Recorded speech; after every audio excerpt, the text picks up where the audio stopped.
Hello everyone, welcome to civil staff. So आज के lecture में हम JKAS की बात करेंगे।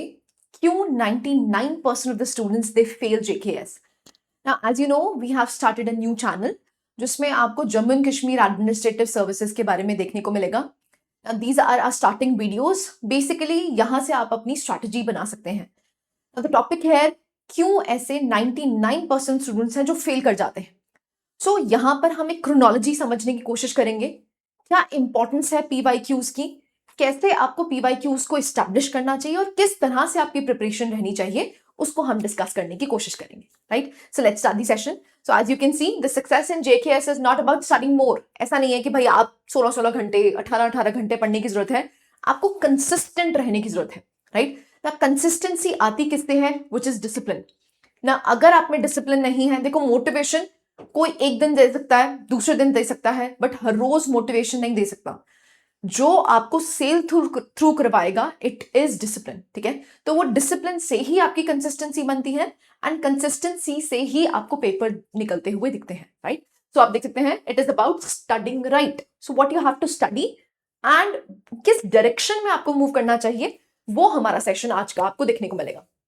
नाउ द प्रॉब्लम लाइज, सबसे बड़ा मिथ क्या एग्जिस्ट करता है, स्टूडेंट्स को क्या लगता है कि हम एडमिनिस्ट्रेटिव सर्विसेज के लिए जा रहे हैं, अब हमें क्या क्या करना पड़ेगा। सबसे बड़ा मिथ क्या है, failure doesn't begin the exam hall, it begins on day 1।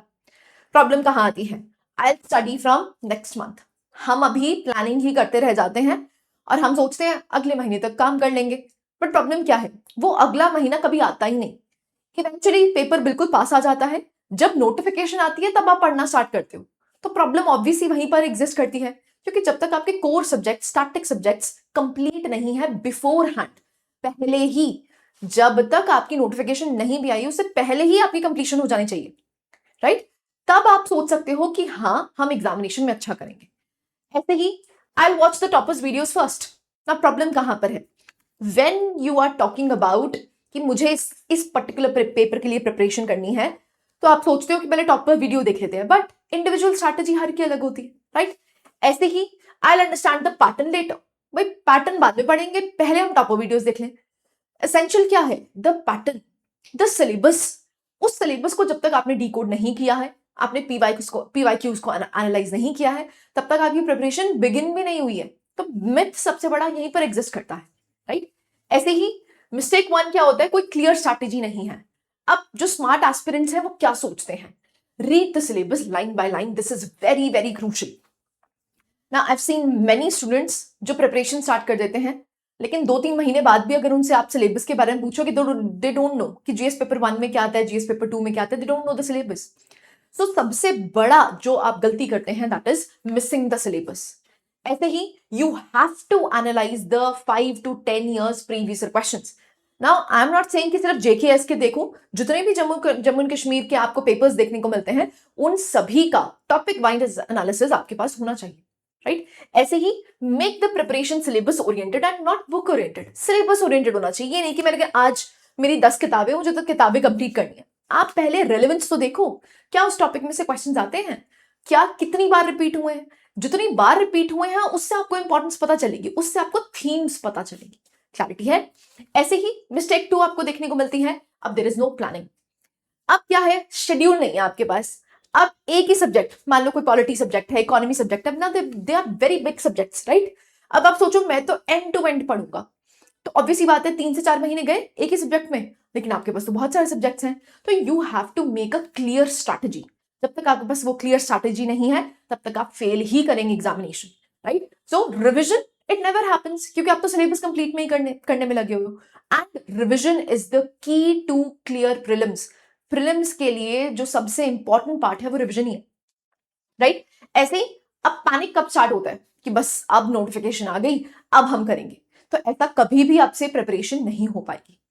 Mistake example क्या है, अब गुड प्लानिंग की क्या होना चाहिए, सबसे पहले आपको यहां पर टारगेट रखना होगा ना। आई एम नॉट सेइंग कि आप पूरे महीने महीने का टारगेट बनाओ, लेकिन हाँ वीकली टारगेट, डेली टारगेट्स आप यहां पर बना सकते हैं ना। फॉर एग्जाम्पल आप मंडे से बोल सकते हैं कि भाई मैंने इकोनॉमी स्टार्ट करनी है, और इकोनॉमी में जो इंपॉर्टेंट टॉपिक्स हैं जो लास्ट 5 से 10 सालों में आए हैं उन कॉन्सेप्ट को समझ करके मैं PYQs को एनालाइज करूंगा, मैं प्रैक्टिस करूंगा। उस टॉपिक वाइज आप यहां पर डेज की सेग्रीगेशन कर सकते हैं। तो this is how you can draw a good plan, right? ऐसे ही मिस्टेक नंबर 3 आपको देखने को मिलती है, टू मेनी रिसोर्सेज। ना यू थिंक अच्छा मुझे तो मास्टर करना है ना, ऐसे तो है नहीं, हमें तो सिर्फ एक एग्जामिनेशन पास करना है ना, you don't have to do the PhD. तो ऑब्वियस सी बात है आपके पास एक सोर्स होना चाहिए, वॉट एवर यू लाइक। हर किसी का डिफरेंट होता है। आपके पास कुछ बुक लिस्ट होती है, उस बुक लिस्ट में से ऐसा नहीं है आपको हर किताब पढ़नी है, उस बुक लिस्ट में से आपको देखने को मिलेगा कि मेरे लिए फेवरेबल कौन सी है, ऐसा कौन सा टॉपिक है, ऐसा कौन सी किताब है जो मुझे अच्छी लग रही है, जिसको मैं बार बार रिवाइज कर सकता हूं, राइट? जिससे मैं अपने नोट्स फॉर्म कर सकता हूं। तो आप देख सकते हैं book collection is not preparation, कि मैंने बुक्स इकट्ठी कर ली और भाई मेरी प्रिपरेशन हो गई, नहीं। जो एस्पिरेंट्स हैं they buy everything but they complete nothing, कुछ भी कंप्लीट नहीं करते हैं। तो आपको ज्यादा किताबें नहीं लेनी है, ज्यादा पीडीएफ्स के पीछे नहीं भागना है। आपको हर हर सब्जेक्ट के लिए आपके पास एक किताब होनी चाहिए जिसको आप मल्टीपल टाइम्स रिवाइज करेंगे, क्योंकि जब तक आप रिवाइज नहीं करेंगे तब तक आपकी प्रिपरेशन कंप्लीट नहीं है, राइट? तब तक आप एक्यूरेसी लेके आ ही नहीं पाएंगे, right? Next, one book formula, एक किताब होनी चाहिए। सो लिमिटेड रिसोर्सेज करो लेकिन उसकी मल्टीपल रिविजन करो। जब मल्टीपल रिविजन होंगी तो एक्यूरेसी आएगी और वहां पर आपको हायर स्कोर्स देखने को मिलेंगे। क्लैरिटी है? Now mistake 4, ignoring the revision. As I told you, when we are talking about prelims, it is very essential that you revise। जब तक आपकी रिविजन नहीं है तब तक आप मान के चलिए आपकी प्रिपरेशन कंप्लीट नहीं, right? So revision is the key to sail through prelims, right? So within 15 days जो 70% इंफॉर्मेशन है ना, इट इज फॉरगॉटन। तो इसीलिए कहा जाता है कि आपका जो साइकिल होना चाहिए, जो रिविजन साइकिल होना चाहिए, वो 15 दिन का होना चाहिए, right? So don't be the aspirant who finishes the syllabus once and hopes for the best. नहीं हो सकता, क्योंकि जब तक आपने 3 से 4 बार रिविजन नहीं की, यू वॉन्ट रिटेन, आपको याद ही नहीं रहेगा, आप भूल जाओगे इंफॉर्मेशन। तो रिविजन इज द की। अब इसके लिए क्या करना पड़ेगा? सिलेबस पहले कंप्लीट करना पड़ेगा ना। अब आप सोचो कि नोटिफिकेशन आएगा, हम फिर स्टार्ट करेंगे, उसके बाद रिविजन भी हो जाएगी, नहीं, इट इज इम्पॉसिबल। तो आपको पहले सिलेबस कंप्लीट करना पड़ेगा। Once the notification comes then your revision should start. आपकी रिविजन स्टार्ट हो जानी चाहिए, right? Okay, now the rule of 4। Now basically revision 1, it should be within 24 hours, after 7 days and after 30 days and before the examination. So as I've told you, 3 से 4 जब तक आपकी revision नहीं हुई है, you won't be able to retain anything, कुछ भी याद नहीं रहेगा। तो इट इज वेरी एसेंशियल कि आप पेपर एग्जामिनेशन से पहले एटलीस्ट 4 रिविजन तो करके जाए, राइट? ऐसे ही मिस्टेक 5 क्या है? Chasing the motivation. As I told you, motivation can be given by someone in 1 day, 2 day, 3 days, but क्या वो कंसिस्टेंसी रहेगी? नहीं। वो कंसिस्टेंसी के लिए आपको क्या बनाना पड़ेगा? Discipline, right? सो आप देख सकते हैं मोटिवेशन एक सिर्फ फीलिंग है, discipline it is a habit. So basically you have to move to what? Discipline, right? So top performance, they focus on today's target. तो consistency is always greater than intensity. ये नहीं होना चाहिए 10 दिन बाद आप बोलो मैं 20 घंटे पढ़ा, उसका कोई फायदा नहीं है। लेकिन अगर आप डेली भी 6 घंटे 5 घंटे भी ले रहे हैं, कंसिस्टेंसी आपको बीट करेगी हमेशा इंटेंसिटी से, right? So consistency is the keyword है। ऐसे ही स्टॉप मेकिंग कंपैरिजंस। अब प्रॉब्लम क्या है? अब आप जब कंपेयर करते हो कि भाई अगर किसी की रिवीजन तीसरी चौथी बार है और मैं तो एक ही बार रिवीजन किया, तो ऑब्वियसली बात है जिसकी तीसरी चौथी बार आपको देखने को मिलेगी वो ज्यादा एफिशिएंट है ना, उसको ज्यादा फैक्ट्स याद रहेंगे। Don't compare yourself. आपको कंपैरिजन अपने साथ ही करना है कि क्या जब मैंने सेकेंड टाइम रिवीजन करी क्या मुझे ज्यादा याद रहा, थर्ड टाइम रिवीजन करूंगा तो क्या मैं एक्यूरेसी और भी ज्यादा अटेन कर पा रहा हूं। तो कंपैरिजन किसी और टॉपर वीडियो से तो एटलीस्ट बिल्कुल नहीं होना चाहिए, क्योंकि it is an individual journey. हमेशा आपको एक इंडिविजुअल, टॉपर वीडियोस आपको सिर्फ गाइड कर सकते हैं, आपको पाथ बता सकते हैं कि हाँ ऐसा कर सकते हो, but the preparation is always personalised, हमेशा इंडिविजुअलिस्टिक होती है, ठीक है? So you don't need to compare, आप खुद का कॉम्पिटिशन बनो। नाउ द मिस्टेक 7 जो सभी आपको इग्नोर करते हुए दिखते हैं, which is ignoring the PYQs।